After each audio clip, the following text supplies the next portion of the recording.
Salve, salve turma, tudo bom? Hoje na aula vamos conversar sobre artes e suas linguagens. Vamos lembrar o que a gente estava conversando no nosso primeiro papo, a gente estava tentando fazer uma definição sobre arte, o que é arte, como a gente tem essa percepção. Agora vamos continuar esse papo e vamos pensar em alguns pontos para a gente começar a falar das formas artísticas que existem, tá bom? Então, só para a gente continuar aqui, quando nós estamos falando, de artes, a gente está falando de uma manifestação de ordem estética ou comunicativa, realizada por meio de uma grande variedade de linguagens. Então, o que é legal a gente pensar? Pensar que toda vez que alguém faz algum tipo de arte, alguém faz algum tipo de obra, nós estamos pensando em expressão. Arte como forma de expressão. Essa forma de se expressar tem como ponto que toque outra pessoa, né? A comunicação, ela tem como base que nós consigamos um locutor emitir uma informação, ou um sentimento, ou qualquer tipo de sinal de mensagem, e o receptor, a pessoa que está vendo, ouvindo, sentindo, experimentando aquilo, ela consiga interpretar aquele tipo de informação, tá? Então, há inúmeras formas de se passar uma mensagem. Com o passar do tempo e a evolução das mídias, é que a gente vai começar a falar rapidinho só sobre mídia, né? O que é mídia? Mídia é onde está essa informação, o que carrega uma informação. Então, quando a gente fala de mídias digitais, mídias analógicas, nós estamos falando daquilo que vai carregar uma informação. A forma de se expressar, elas foram se alterando conforme o tempo, certo? Então, o que a gente pode pensar, e a gente pode fazer uma definida aqui, vamos ver o que o John Ruskin fala sobre isso. As grandes nações escrevem sua autobiografia em 3 volumes: o livro de suas ações, o livro de suas palavras e o livro de sua arte. Nenhum desses 3 livros pode ser compreendido sem que se tenham lido os outros 2. Mas, desses 3, o único que se pode confiar é o último, ou seja, o livro da arte. Por que o John Ruskin vai falar isso? Porque, normalmente, uma obra de arte, de todos os pontos que ela tem, o ponto é que ela é uma verdade. E quando ele está falando verdade, significa que, assim, que o artista ele coloca algo ali que ele quer te informar e dificilmente ele sabe o que ele quer passar para você e ele tenta passar aquilo. Se ele vai conseguir ou não, depende de N fatores, como a gente já conversou nas outras aulas, né? Culturais, fatores educacionais, para ver se nós conseguimos entender aquele estilo de obra ou não. Mas o fato é, tende a ter muita verdade numa obra de arte, né? Normalmente. E durante a história da humanidade, as obras de arte, elas estão ali e elas contam essa história juntamente com os atos e juntamente com as palavras, né? Com o que foi escrito, o que foi feito e o que foi criado, tá? Então a produção artística não deve ser considerada um fato extraordinário. Dentro da cultura humana, ela está profundamente integrada à cultura e aos sentimentos de um povo, podendo retratar, né? Então, ou seja, isso tudo está amalgamado. A arte, ela faz parte daquele contexto cultural, daquele momento da história. Elementos do meio natural podem ser retratados, exemplo, as pinturas históricas que nós já vimos lá nas cavernas de Lascaux. Divindades de uma antiga civilização, os sentimentos religiosos. Nós vemos isso muito nas obras, todas, né? A maioria das obras artísticas, elas têm um cunho religioso. Vamos pensar na Grécia Antiga, as arquiteturas, os templos eram feitos para abrigar as obras, as esculturas de deuses, né? Sempre representando a divindade desses seres.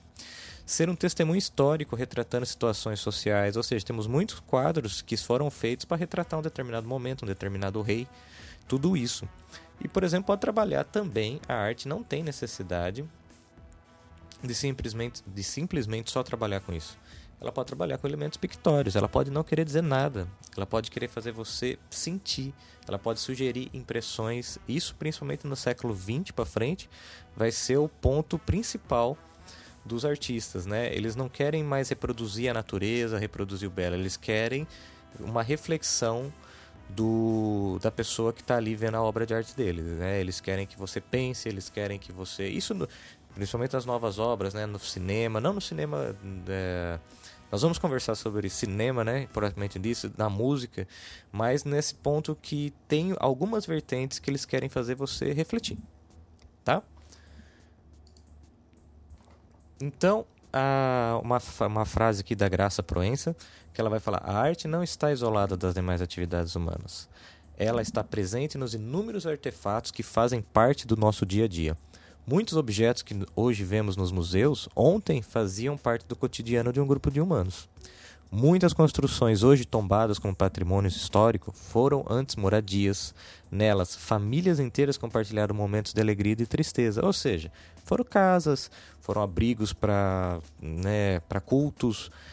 Então temos muitas obras de arte que hoje chegam para nós, às vezes era um vaso, às vezes era um prato daquela época, enfim, né? O que chegou para nós. Então, meio que passando até por o que a gente vive hoje, até onde a arte está, hoje que a gente tem um desenvolvimento da indústria, né? Muito, vamos dizer assim, ele está muito fortalecido, a gente tem uma indústria muito evoluída e a gente tem hoje todo tipo de produto que a gente vê, ele está sempre moldado de uma forma que ele seja atrativo. E a gente às vezes acha que isso é só ruim, né? Nós pensamos, pô, mas isso é só ruim e tal. Mas sempre foi, talvez, né? A gente vê que com os elementos, por exemplo, um vaso do século V a.C. que é cheio de gravuras, legal, mas ele tinha uma função também. Então temos que tomar cuidado para também não sermos muito radicais, a arte pura pela arte, e também não pensar que tudo é arte, tudo vale, tá certo? Continuando. Vamos começar a falar, nós vamos falar hoje, como a gente está falando de linguagem, a gente tem que falar das 7 artes, pelo menos, né? Nós temos muito mais hoje formas de linguagem, vamos conversar, mas hoje a gente vai começar com as duas, que são consideradas mais antigas. Bom, enfim, pintura, música, né? Elas também são, mas a escultura é uma das primeiras que nós temos, que chegou até nós, né? Primeiro, por quê? Porque era feito de materiais mais duradouros, né? Era mais fácil de você encontrar, era um bem material. Então, arte, o que significa escultura? Vamos lá. Arte que representa ou ilustra imagens plásticas em relevo total ou parcial. Quando a gente está falando de plástico aqui, não é o plástico polietileno que a gente tem na garrafa de Coca-Cola, né? A gente está falando de um material que é moldável, que é um material que a gente pode pegar. Esculpir. Talhar em material duro, moldar figuras em material sólido. Essas são as definições que nós achamos quando a gente está falando de esculpir. Pode-se usar uma grande variedade de materiais para se esculpir, porém as obras que chegaram até nós foram aquelas que foram feitas com materiais mais duradouros, né? Então, mármore, granito, temos obras feitas de bronze, de prata, de marfim. Todos esses materiais, eles conseguiram se sustentar durante o tempo, né? Nós não tivemos uma perda desses materiais. Então essas obras que foram feitas, como a Pietà de Michelangelo, feita num bloco de mármore, como estátuas do século III, como muitas coisas que nós vamos encontrar por aí, eram feitas em materiais extremamente difíceis de manipular, né? E essa tá a beleza da arte, né? A beleza do artesão, a dificuldade que era trabalhar com aquilo, mas também uma vez feito, eles também são muito difíceis de serem destruídos. Continuando. A escolha do material acarreta a escolha da técnica. Vamos passar aqui rapidinho, mas só para vocês entenderem. Por exemplo, né, algumas das técnicas tem muito mais, tá? Inclusive hoje em dia, a gente pode falar de muitas outras, mas assim, as técnicas mais comuns, né, que nós tínhamos na escultura, né? A cinzelação, que é o processo de esculpir em pedras objetos de 3 dimensões. Então essa é das antigas mesmo, é quando o cara pegava um blocão de granito e a partir de lá ele ia tirando o excesso. Tem uma frase muito legal que eu não vou lembrar de quem é, mas quando perguntaram para ele como é que ele conseguia fazer a obra naquele pedaço de pedra, né? Pegava um pedaço de pedra e transformava numa escultura, como vocês podem ver a Virgem Velada aí de Giovanni no nosso... que é incrível, né? Tem um véu em cima da mulher, é sensacional. E como o cara conseguia ver aquilo de um bloco, né? De um bloco de granito, de um bloco de mármore. O cara, que eu não vou lembrar o nome agora, ele falava, não, a escultura já estava ali, eu só tirei o excesso. Então, basicamente, o processo de cinzelação é exatamente isso, é tirar o excesso, é você, a partir de um blocão, você tirar ali pedaços até criar um entorno, criar os detalhes de uma obra. A fundição já como o próprio nome vocês já vão estar mais acostumados, é a ideia de você criar um molde e você encher esse molde com metal quente. Pode ser bronze, prata, latão, enfim, qualquer outro material. Aí nós vemos, por exemplo, uma obra do Perseu com a cabeça da Medusa do século XVI, né? E que durou também por ser um material extremamente resistente ao tempo. E tem materiais um pouco mais frágeis, mas que com algumas técnicas eles podem durar mais. E nesse processo, normalmente, nós temos a técnica da modelagem. A modelagem, por exemplo, nós vemos a manipulação de argila, manipulação de barro, né? Esse tipo de obra que é feito com esse tipo de material, eles acabam sendo mais frágeis, mais fáceis de manipular, mas são mais frágeis, né? E alguns chegam até nós e outros, infelizmente, eles se perdem no tempo. A próxima linguagem que a gente vai conversar aqui é a arquitetura. E aí é bem legal, né? Porque continuando a ideia, a escultura, quando a escultura por si, nós temos uma ideia que, olha, a escultura ela é feita realmente para contemplar algo, né? Normalmente era feita de bustos de imperadores ou reproduções de corpos de deuses, né? Fazendo, como eu posso falar?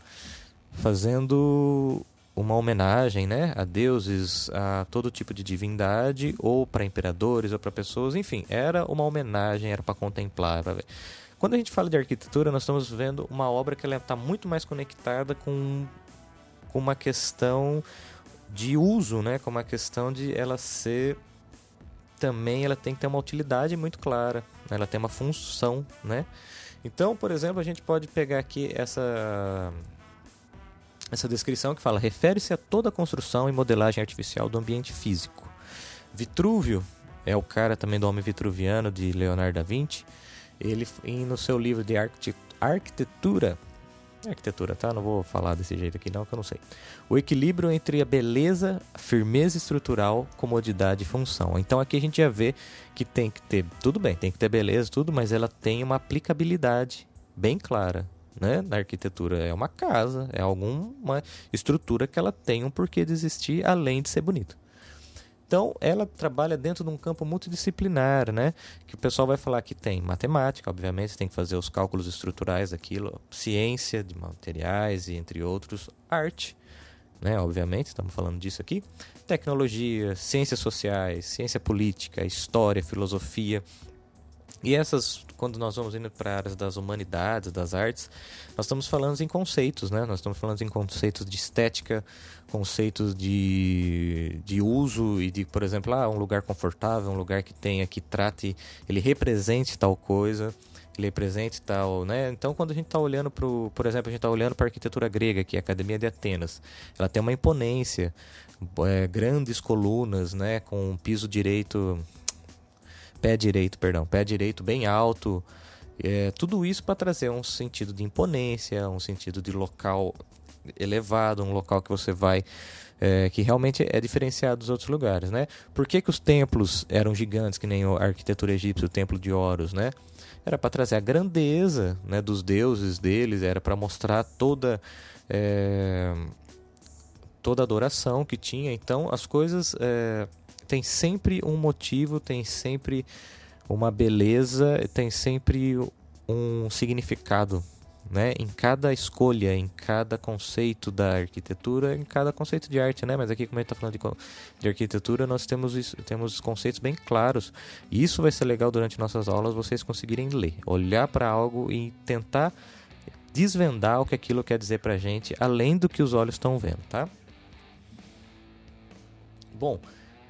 John Ruskin, aquele mesmo cara que eu peguei uma frase lá, ele vai dizer o seguinte: a arquitetura é a arte que dispõe e adorna os edifícios criados pelos homens, que contribui para a sua saúde mental, poder e prazer.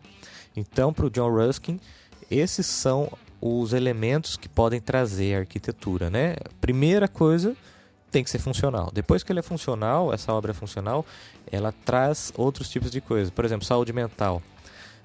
Quando nós vemos aqui a Ponte Mehmed, lá na Bósnia, né? Olha que coisa linda, olha que como é muito bonito o lugar onde ela está e como a arquitetura também depende do local que ela está sendo feita e como a paisagem, como a natureza, como o material humano com a natureza cria, né? Ela tem uma simbiose e um precisa do outro, e aí sim você cria também. A arquitetura também tem disso, né? De você usar o que está em torno desse local.